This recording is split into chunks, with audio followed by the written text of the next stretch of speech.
Okay, welcome everybody. We're live. The whole gang is here today, and as a team, a cohort, a maven, I'm not sure what we are, but we're going to talk about retention.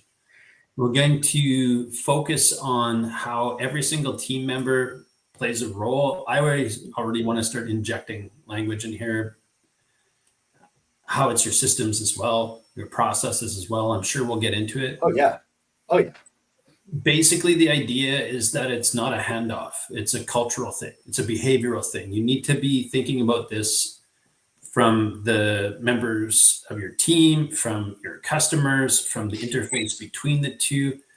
And, as much as we're going to start discussing strategy, I think we're going to really end up talking about the human side of stuff today, because I think it's a group opinion. Ownership of this stuff across the board is the thing. There's a book that's probably about 15 years old now by Dan Pink, where he talked about how every single member of your business is now part of your sales team, because he saw this cultural change and shift of businesses. And I'm going to borrow that from him and say, like, every single member of your team is part of your retention team too. It's a cultural thing. How it's not a campaign, it's not a fix, and probably the more separated your accounting is from your HR, the bigger in trouble you get. And I'm sure Zach has some stuff to add to that. But yeah, as always, thanks for being here, guys. And opinions. Where would you like to start on this one? I love that you brought up. You go with that, Zach? Let's talk numbers and why you should pay attention to this, right? So the number I always like to pull out of my sleeve is 213. Cost of turnover is 213% of the salary on average times the number of people you turned over. So last business I was in, I estimated their turnover rather, at $51 million a year. Some of that cost is hard and some of it is soft, right? Your finance guy will fight you and say that soft cost isn't real. Well, it is real. We proved it out. Transitional workload, cascading turnover from others who feel overworked, ... replacement cost of others, right? It's there. It's all there. It's just some of it's hidden. Some of it's very obvious. But 213% is the well-proven number. And if you don't keep them for then 2 years and a month, wasn't worth hiring them. You lost money on that hire. Now, in the other side of the world, in the customer side of the world, there's a different term for it. It's not turnover, it's churn, but it's still the same thing. It's customers who start and then leave. Same number, different number? Like, how do you guys vote on it? Is it 213 times as expensive as well? So the data shows, depending on industry, that it is up at least 7 times, sometimes even 19 to 20 times more expensive to acquire a new customer than it is to keep an existing customer. And some of these companies that I've seen and worked with, their customer retention is like a leaky bucket. It's like a bucket that's they found on the side of the road that some redneck shot full of holes. I mean, it's just awful. Yeah, absolutely. It's just awful. And to Rob's point, it's another one of those invisible things that's costing them money, because every customer that they onboard, they have cost that goes along with covering the costs of the salesperson. They have costs that go along with covering the cost of onboarding, cost of goods sold, or cost of services rendered. Plus, you have I prefer activities-based costing when I talk about stuff like this. So you have the cost that it takes to maintain the internet and the computers and keep the lights on. And if you're one of those really cool, trendy companies that keeps a fridge stocked full of snacks, that costs money that has to be incorporated into how much you actually spent to get one of these customers. And when you tally it all up, it becomes very, very expensive. And it's a lot cheaper to just do a better job, like get better insights into your customer. But and I'm sure we'll get more into this, but one of the things that I see is that marketing departments, and this is going to be a shots fired here, but Yeah. marketing departments and sales departments have been positioned by the executive and leadership team. They've been positioned not to communicate value to the customer, not to try and close more customers, but to protect the positioning and branding and prestige of the brands for which they work. Yeah, I agree entirely. And that's the piece that I wanted to add in: the cost of the lead. Yeah. Like it exponentially increases as that lifetime value diminishes. Right. And it's the hockey stick curve. It's the sad, bad, negative curve, not a nice slant. Yeah. Yeah. Well, And it's so expensive. And like, just to, fire another shot, like I was on a 2.5 months ago, I was doing some consulting with somebody who was installing follow-up system. The reason for the follow-up system, she was working in a decent sized company in a fairly big vertical, a huge industry. They had an $86,000 per month spend on lead generation, and they touched each lead once. And so, yeah, for me, that, like, all I could picture was the making it rain, just like $100 bills straight into a campfire. I mean, it makes me think of like you're a farmer and you are actually protecting the trees from the rain and the sprinkler system and all of that, instead of making sure that the water gets to the roots where they belong. Right. Oh, geez, that's painful, man. Super expensive every single step along the way. So people should listen, right? We're going to cover something that's valuable. I think let's wrap that up and then move to positive, right? well, let's start with the culture, right? Like, what kind of culture does it have to be for you to reach past the kombucha fridge and the beanbag chairs into, like, we really give a shit about our people, inside or outside? Oh, So this is what I'm going to say, and I know that I'm going to ruffle some feathers. I might even ruffle some with you guys. I think the biggest problem that we have is that we misunderstand the concept of stakeholder capitalism. Now, that's recently become very politicized in that people are trying to use it as sort of a gateway into their own political agendas. The guy who actually came up with stakeholder capitalism deliberately dresses like and grooms himself to look like Karl Marx just because it pisses Marxists off. But what he talks about is actually a system for employee retention. See, when you understand stakeholder theory, basically what it is that as a company, as a culture, you touch not only the shareholders, but also the employees, the families of employees, the communities in which employees live. Like, you have this enormous, almost like tentacle reach out into the communities that you work for.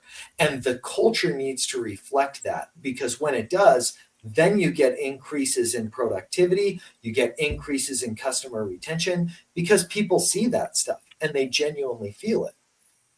When we focus on shareholder capitalism, we focus on profit and EBITDA at all costs, right? We need to drive that stock price higher and higher and higher.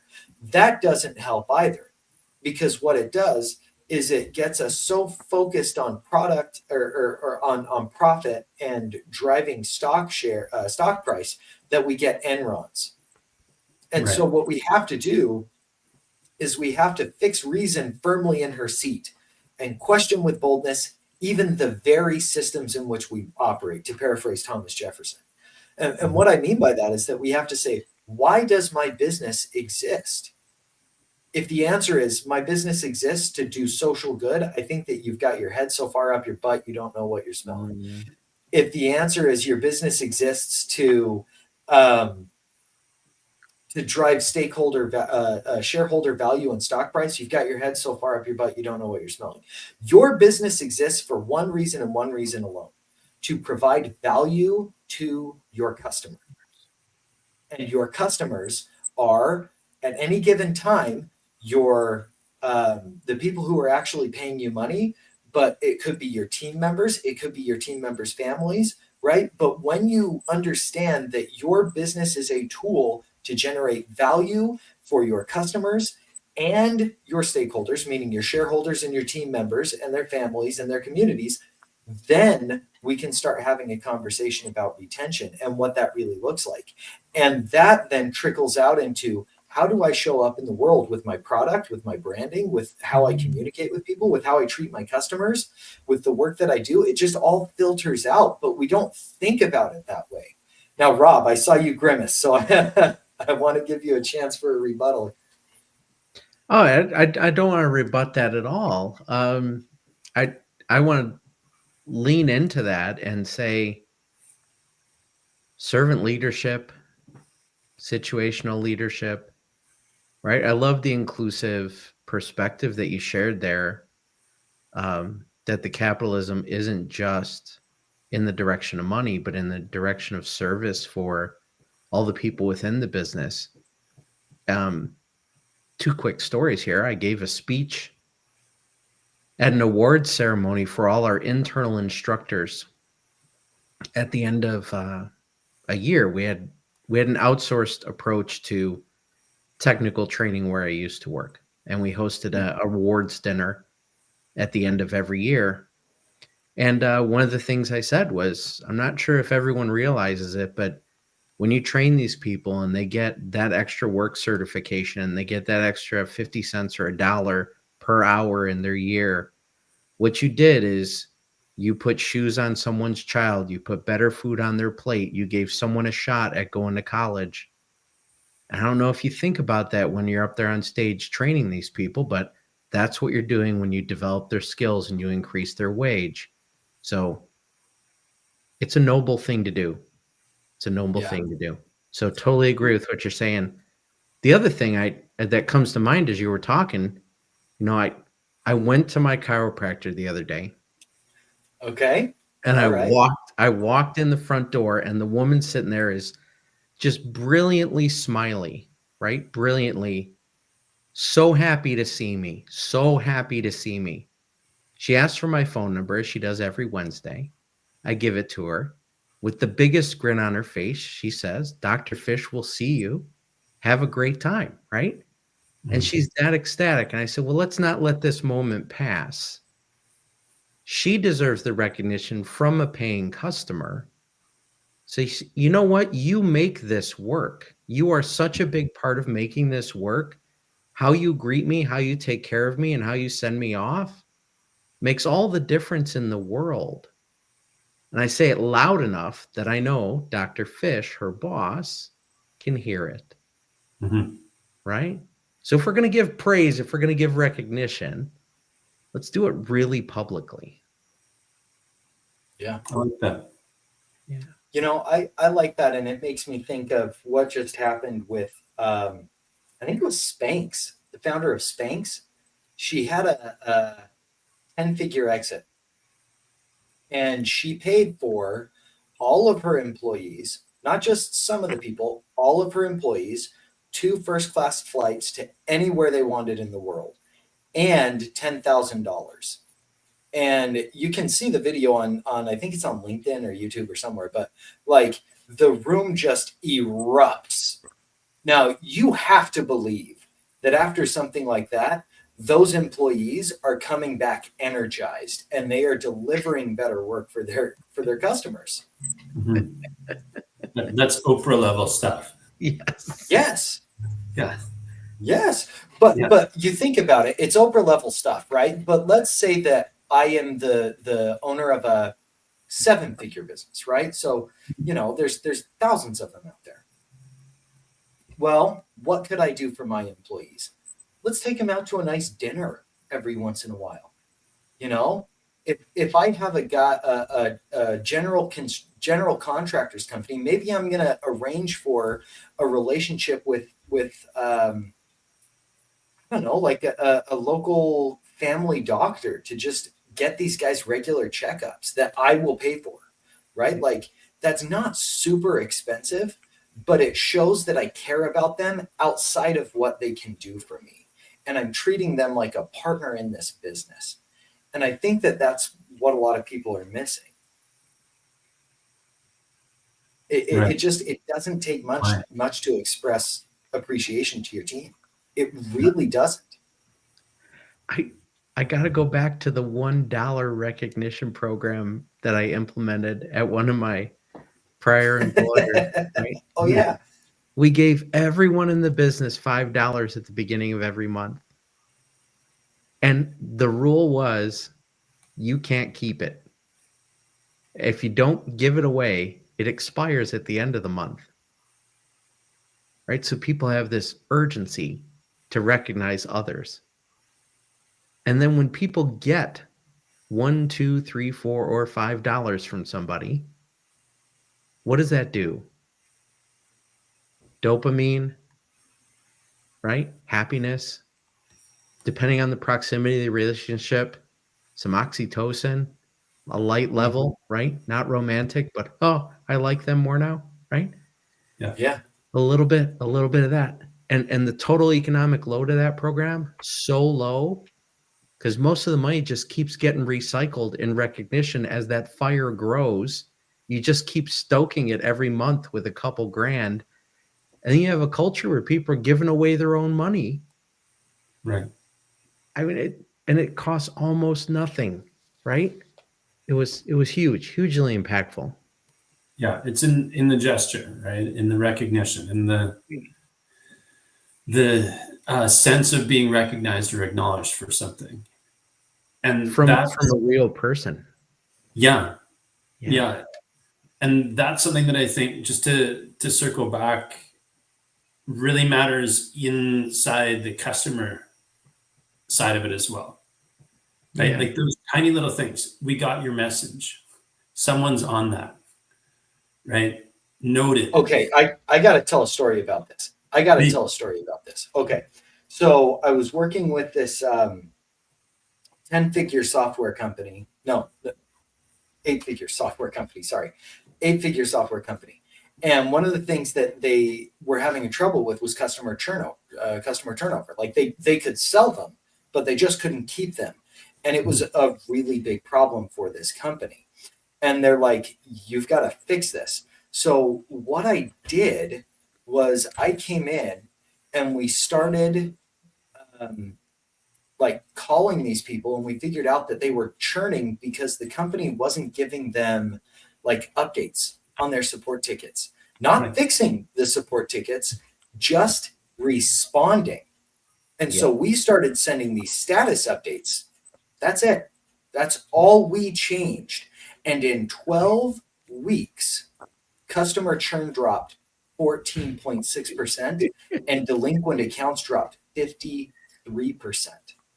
That's literally millions of dollars in revenue they wasted because they just didn't see it.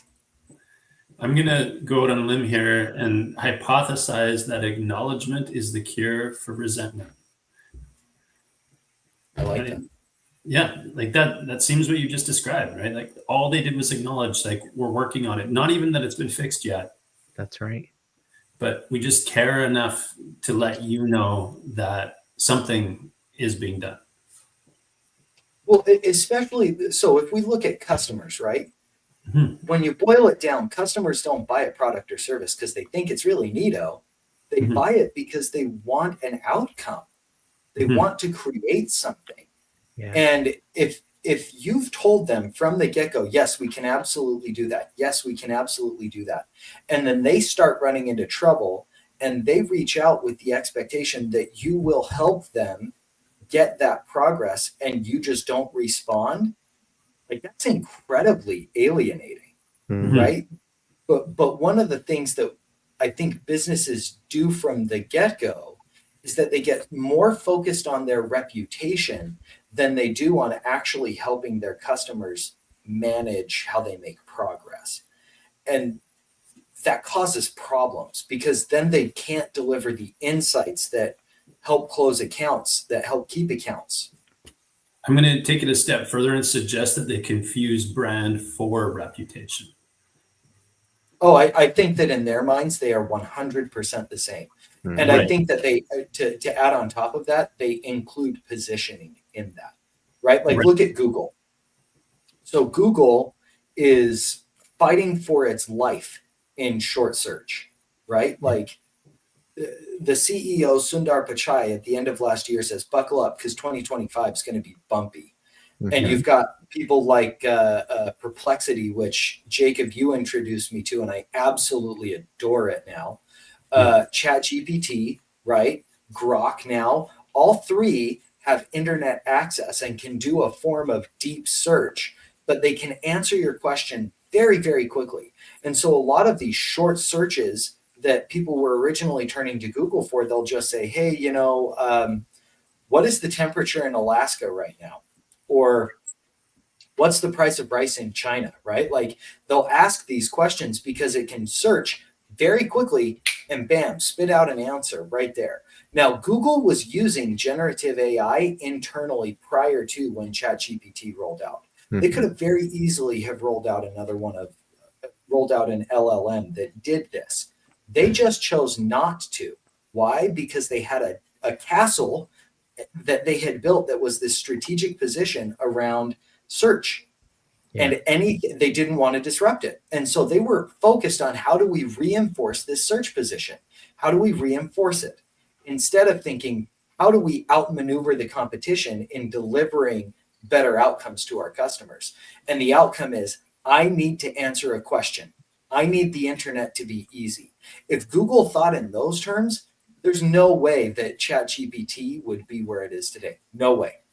And just to reflect something back as let's call it an internal user, within the last year, we've managed a couple. I'm not a huge Google guy in terms of ads and that sort of stuff. So I don't have a broad enough scope to say if this is a pinpointed incidents or, please weigh in the chat if you feel like this is across the board because you do a lot of work with Google. But one client in particular, a nonprofit that had an established, ad account, because they'll give a nonprofit a sponsored budget, like $10K a month, which is obviously just a huge write-off for them. That's all it felt like was a write-off.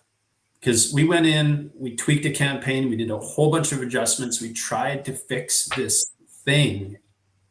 And the customer service side of things, I spent 10 times as many hours with customer service at Google than I did servicing the client. And every single one of those experiences was essentially, we couldn't care less about you.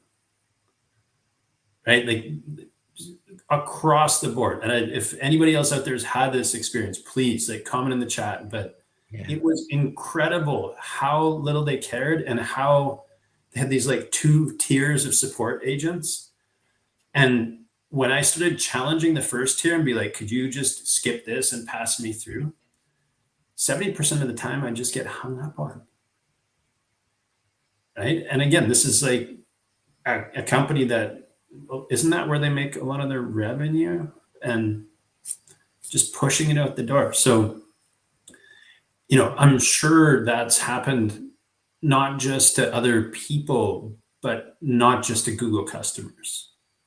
Right? There's a long list of these quote service providers who, to get the service working is almost impossible. Right? I kind of ranted about this a couple of weeks ago as well with the whole, do you remember when it was normal that you tried to unsubscribe from some sort of tech platform and it was 2 clicks to update your credit card and 17 clicks and a special hidden email to cancel your account?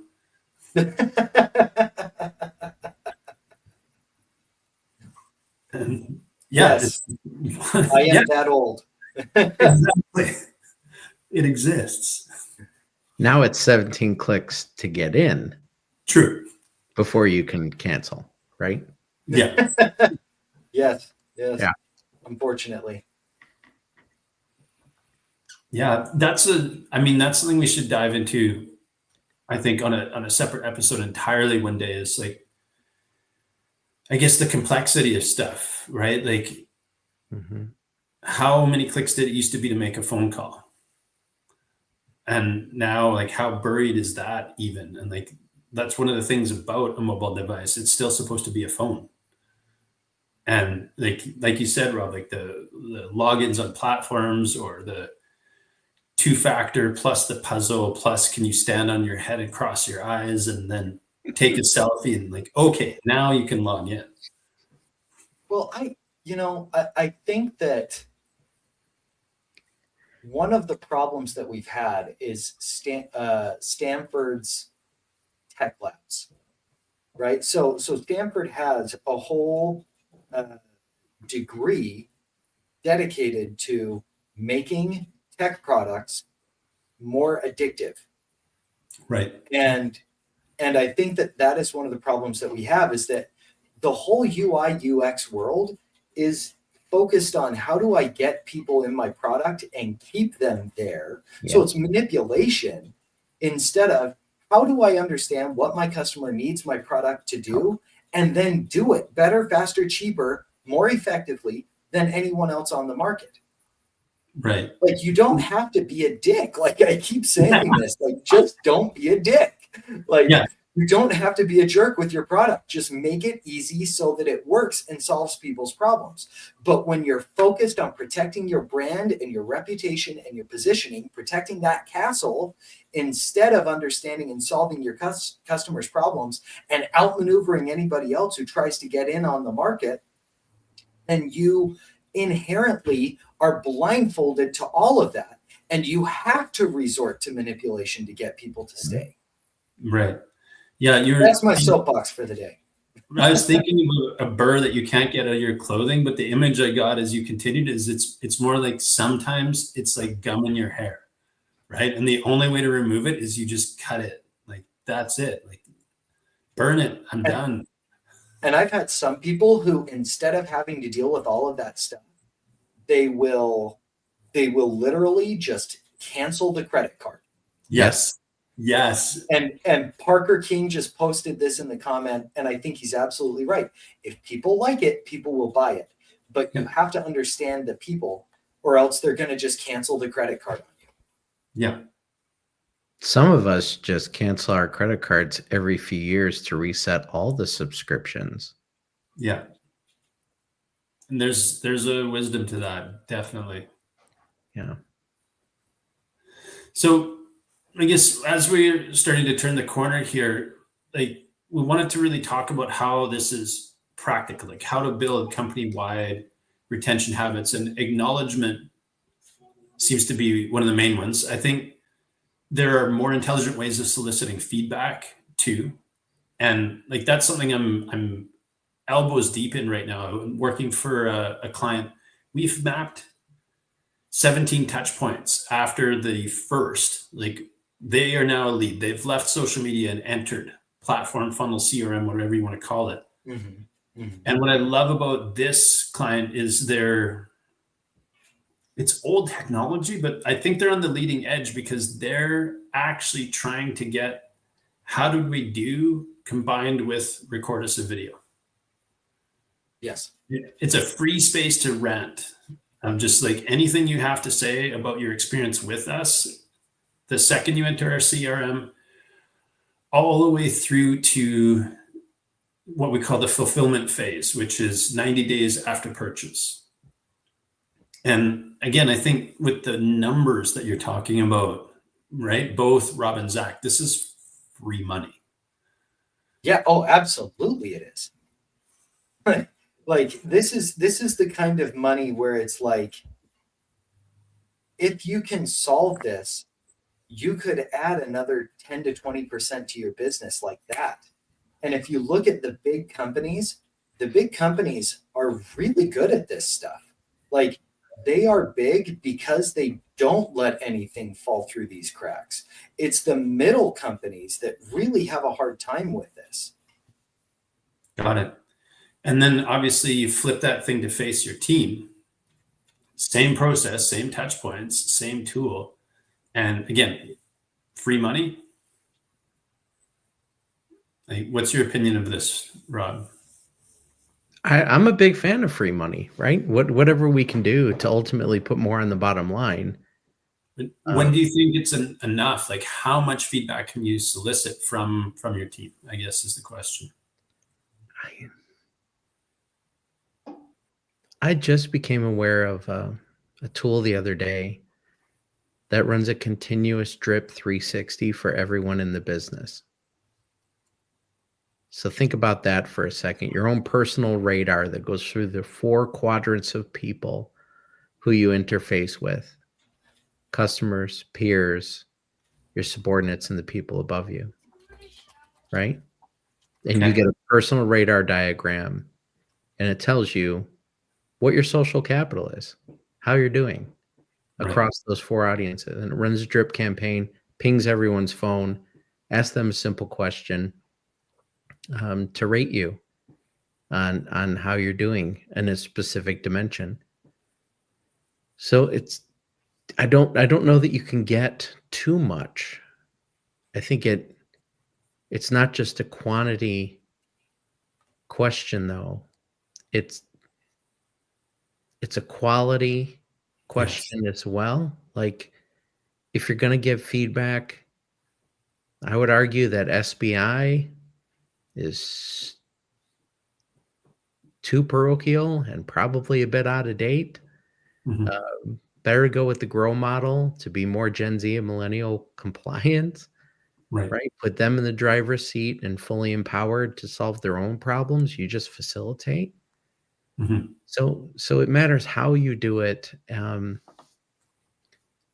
much you communicate. High transparency builds trust, right? Put yourself in the position of being a servant to those around you, just like you should for your customers.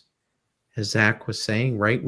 We're all in service of each other, and that servant mindset can serve you really well. When you're given feedback, right? Start some statement of intent. Right. That's the piece I was waiting for, is not just like, hey, we received your feedback, but noted, and we're doing something about it, I think is the piece that starts to tie it all together. If we have that first discussion with a new team member and we talk about where you see yourself in 5 years, right, and I become your partner in helping you realize that vision, that becomes an available frame for every piece of feedback I share with you. Yeah. You know how we talked about, well, I found an opportunity for growth for you. Right. So let's talk about that. And it moves you in that direction. Yeah. Yeah. I mean, that's our position as a company. We are your growth partner. Like, our onboarding is 6 months because we want to be with you for 3 to 5 years. Right. And I've never been, nobody's ever given me that conversation as an employee. Right. In when I was in school, they actually said the opposite. Right. I went to what they called an intensive program for my music degree, and they're like, 1/4 of you will graduate.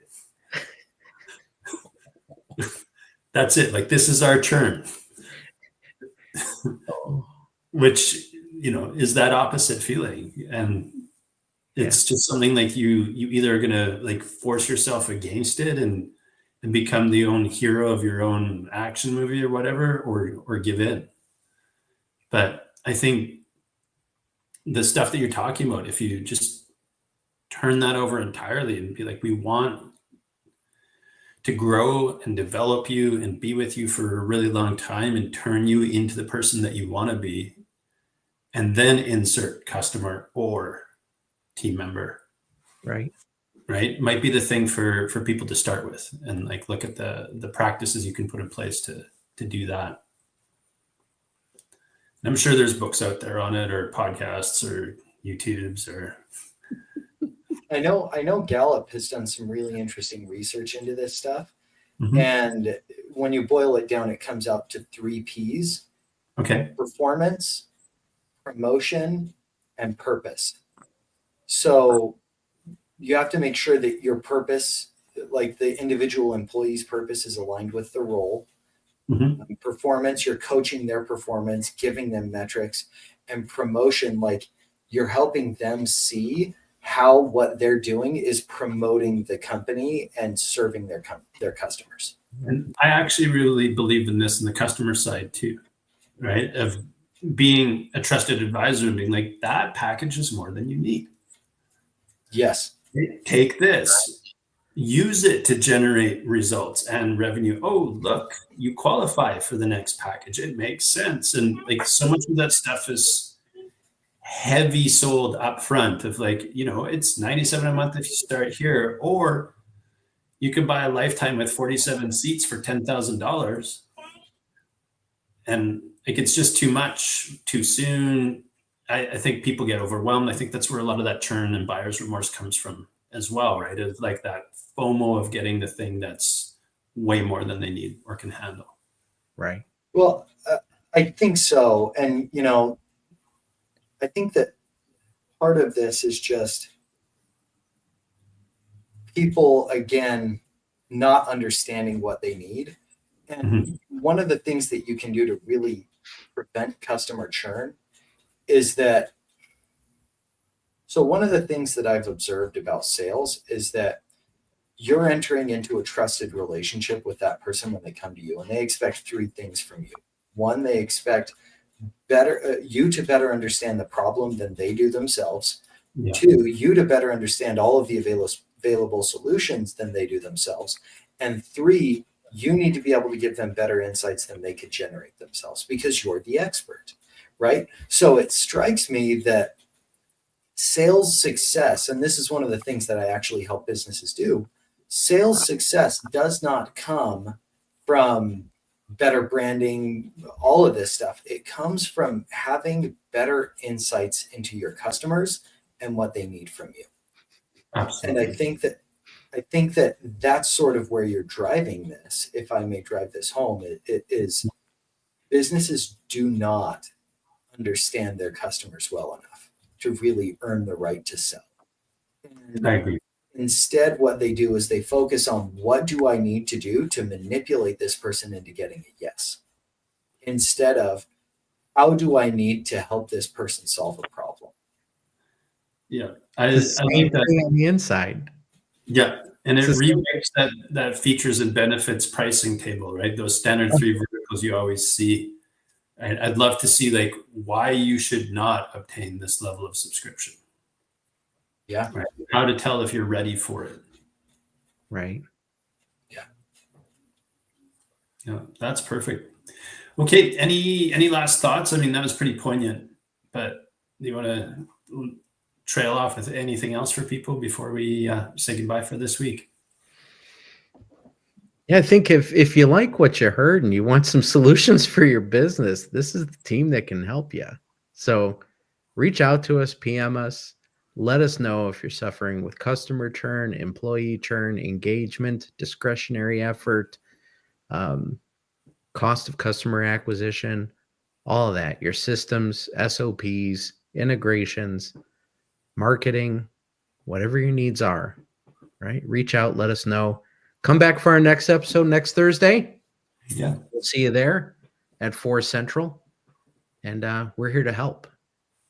Thank you. Amen. Bye now. Be well.